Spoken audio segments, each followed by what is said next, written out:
केजरीवाल इस देश का सबसे बड़ा बेहूदा मुख्यमंत्री हुआ, ना हुआ है ऐसा ना हुआ, इतना झूठा ठग है ये। लेकिन वो तो IITian है, वो कहता है कि मैं तो बहुत पढ़ा लिखा हूँ, मैं तो अलग ही तरीके से देश चला रहा हूँ। किसी को बेवकूफ़ बना सकता है? पढ़ा लिखा ही लोग बेवकूफ़ बनाता है। गरीब आदमी और कमजोर आदमी कभी किसी को बेवकूफ़ बना सकता है क्या? पढ़ा लिखा लोग ही बेवकूफ़ बनाता है। केजरीवाल इसीलिए पढ़ा लिखा है। बच्चा कसम खाया था कि हम ये नहीं लेंगे, उन्होंने सब झूठ बोलता है। झूठा नंबर 1 है, उससे बड़ा तो झूठा नंबर 1 पॉलिटिशियन इस धरती पर हुआ ही नहीं। कांग्रेस पहले ये घोषणा करे कि अध्यादेश में हमारा साथ देगी, नहीं तो हम बाइकाट करेगा। दिया था, ऑन रिकॉर्ड बोला था। आज क्या हो गया? घड़कड़ी निकल गई। आज क्यों नहीं बाइकाट किया? तो ये झूठ बोलने का मशीन है, ये सबसे बड़ा झूठा मशीन है ये क्या करता है? मैं बहुत करीबी आदमी जानता हूँ। ये जब जाता है ना मीटिंग में, तो ये इधर का बटन उधर, इधर का बटन उधर लगाता है जानबूझ के। ये भाई साहब टोकेंगे। हमारे एक जानने वाले ने बताया कि 2 बार टोके, बटन गलत लगा है, उधर रहने देना। वो जानबूझ के ऐसा करता है। एक आदमी ने बताया कि गया था मिलने के लिए, नया शर्ट पहना था। बोला क्या बात सर, बड़ा अच्छा शर्ट खरीदे हैं, बड़ा अच्छी शर्ट पहनी आपने। वो क्या किया, भाग के चला गया अंदर।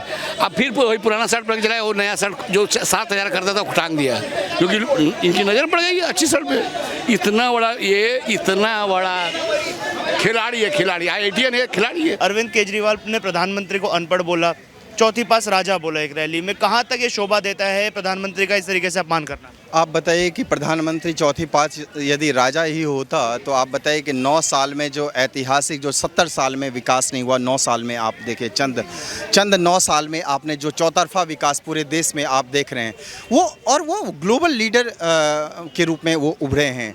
तो इसका क्रेडिट जाता है उनका विकासवाद की राजनीति, न कि परिवारवाद की राजनीति। देखिए, समाजवाद का तो नारा जरूर लगाया, बहुत सारी ऐसी पार्टियां समाजवादी के नाम पे वो लोग राजनीति करते आ रहे हैं, लेकिन आप बताइए समाजवाद के नाम पे उन्होंने क्या किया?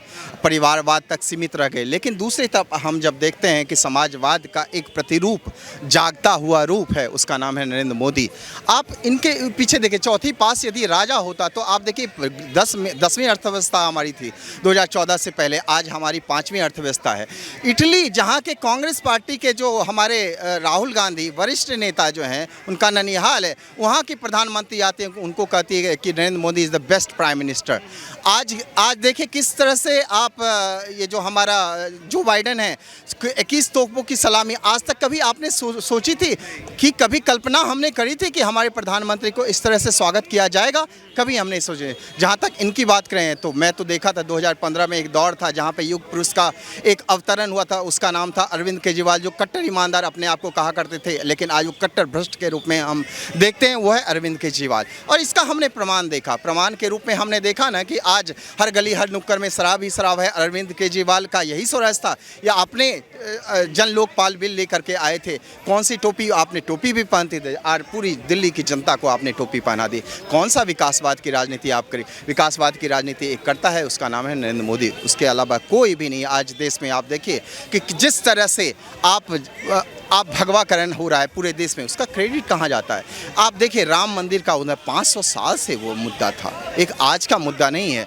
किसी ने आज तक नहीं सोचा, अरे आपने तो काल्पनिक बता दिया। सारे के सारे विपक्ष में बैठे आज जो है भगवान राम को, और आप देखिए हिंदू को, भगवा को, सबको आतंकवाद की संज्ञा दे दी। दूसरी तरफ भगवान राम के उपासक और आराध्य के रूप में हम देख रहे हैं कि किस तरह से नरेंद्र मोदी जी किस तरह से विकास कर रहे हैं। और विकास ही नहीं, विकास के अलावा भी आप देखें कि हिंदुओं में जो जागृति लाई है, जो एक तरह का जो जागरूकता लेकर के आए हैं, हर तरफ से जागरूकता लेकर के आए हैं, वही नरेंद्र मोदी ही, ना कि अरविंद केजरीवाल। अरविंद केजरीवाल कह रहे हैं कि मोदी जी के 22 सालों में वो काम नहीं हो पाया जो मुख्यमंत्री प्रधानमंत्री के मिलाकर हैं। मैंने 8 साल में उतना काम कर दिया, जबकि मुझे काम भी नहीं करने दे रहे थे। काम है तो आप देखिए कि आप जाइए दिल्ली के चौराहे और गलियों में, आप देखिए किस तरह से कितना बेहाल है, कितनी गंदगी है। क्या वो अरविंद केजरीवाल की जिम्मेदारी नहीं है? आप उनका मोहल्ला क्लिनिक आपने देखा? मोहल्ला क्लिनिक में जाइए, वहाँ पे डॉक्टर नर्सेस नहीं मिलेंगे, वहाँ पे दवाइयाँ नहीं मिलेंगी। इसका मतलब क्या है? वही आपका विकास है। आपने कोरोना काल के दौरान पूरी दुनिया में सब जगह शराबबंदी थी, उस समय आपने शराब खोल के ठेके खोल रखे थे, यही आपका विकास है और यही आपका मॉडल बताया। IIT अपने आप को इंजीनियर मानते हैं, आप बहुत पढ़े लिखे मानते हैं, तो पढ़े लिखे का यही है स्वरूप, आपने यही दिया। यदि आप होते पढ़े लिखे होते, समझदार होते तो आप विकास करते, ना कि आप अरविंद केजरीवाल जो मोदी जी से आप मोदी जी के टक्कर में आप कहाँ से आएंगे। आप अपने आप को देखें, यदि अरविंद केजरीवाल जी दिल्ली को आप सुधार लें, दिल्ली का विकास कर लें, यही आपके लिए बहुत है। धन्यवाद। पहले जिन पार्टियों को भ्रष्टाचारी कहा करते थे सर, अब उन पार्टियों के साथ आपने देखी होगी फोटो हाथ में हाथ ऐसे मिलाकर खड़े हुए हैं, कि ये दोहरा चरित्र क्यों देखने को मिला? यही तो दोहरा, ये अवसरवादिता इसको कहते हैं, इसको कहते हैं अवसरवादिता।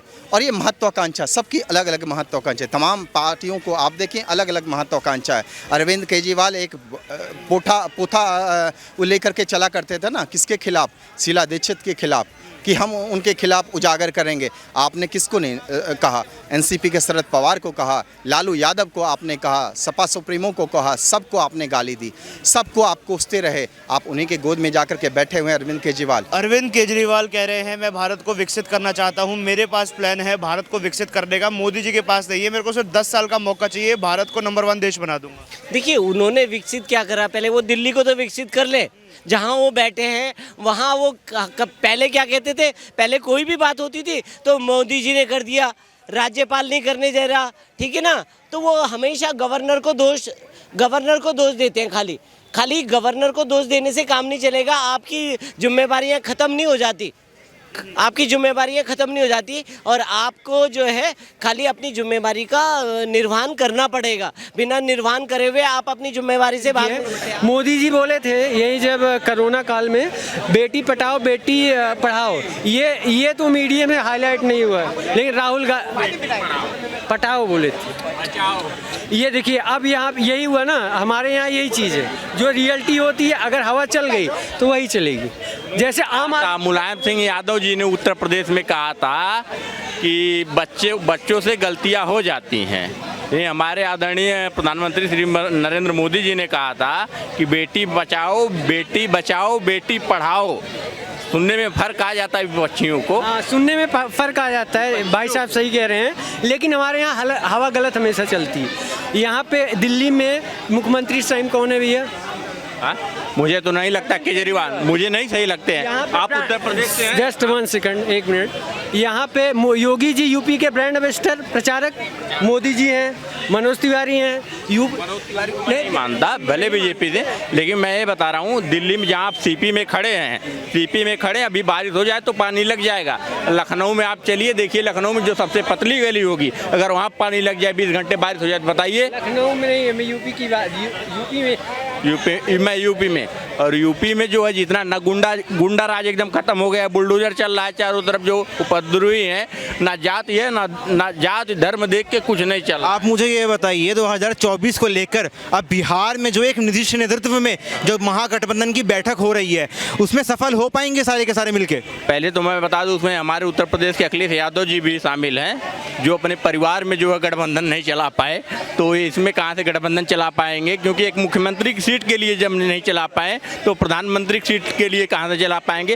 और जो है कि गठबंधन करके ये लोग और अपना नुकसान कर लिए हैं और जनता को और मजबूत बना दिए हैं। क्यों कि जनता सोच रही है क्यों इतने लोग मिल करके गठबंधन कर रहे हैं। ये गठबंधन नहीं है, ये ठग बंधन है। हाँ, छलावा देने के लिए हो रहा है, जनता को छलावा देने के लिए ऐसा काम हो रहा है। क्योंकि फिर आदरणीय मोदी जी 2024 में और उत्तर प्रदेश से ही कोई भी प्रधानमंत्री बनता है तो उत्तर प्रदेश से ही उसका रास्ता साफ होता है।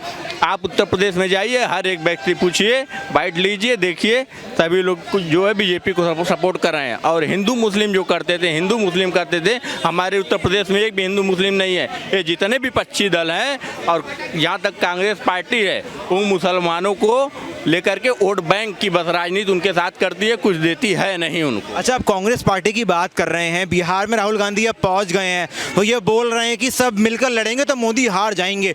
स्मृति ईरानी बोल रही है कि कांग्रेस डर गई है, अकेले लड़ नहीं पा रही है। मैं बता, एक तरफ बिहार में केवल एक विधायक है, एक ही विधायक की सीट है कांग्रेस का, तो ऐसे में कहाँ जगह तलाश रही है कांग्रेस? मैं राहुल गांधी की बात बता रहा हूँ। साइकिल पर भी बैठे थे एक बार उत्तर प्रदेश में, क्या हुआ था, साइकिल भी पंचर हो गई थी। साइकिल पे बैठे तो पंचर हो गई थी। यूपी को ये 7 पसंद है का नारा दिया था। यूपी को ये 7 पसंद है। आपको भी यहाँ तक मालूम होगा कि साइकिल भी पंचर हो गई थी उस टाइम। अखिलेश यादव जी फिर दूर भागे भी, पश्चिम में एकता है ही नहीं, एकदम कुछ नहीं है। देखिए बिहार के लोग नहीं जान रहे हैं, ना शिक्षा है, सबसे पिछड़ा राज्य कहा जाता है। क्यों कहा जाता है? हर सुविधा है, कोई इंडस्ट्री नहीं है, कोई बिहार से लोग आते हैं यहाँ जॉब खोज करते हैं। हमारे उत्तर प्रदेश में देखिए इन्वेस्टर समिट हो रहा है, इतने बड़े बड़े इन्वेस्टर है, अभी से कंपनियां लगना स्टार्ट हो गई हैं उत्तर प्रदेश में। तो ये सब जनता को जो है विकास जो है दिख रहा है और बीजेपी और भारतीय जनता पार्टी के ऊपर सभी लोग विश्वास करके फिर से पूर्ण बहुमत की सरकार सुनिश्चित रही है, आप निश्चित रूप से जो है बनेगी।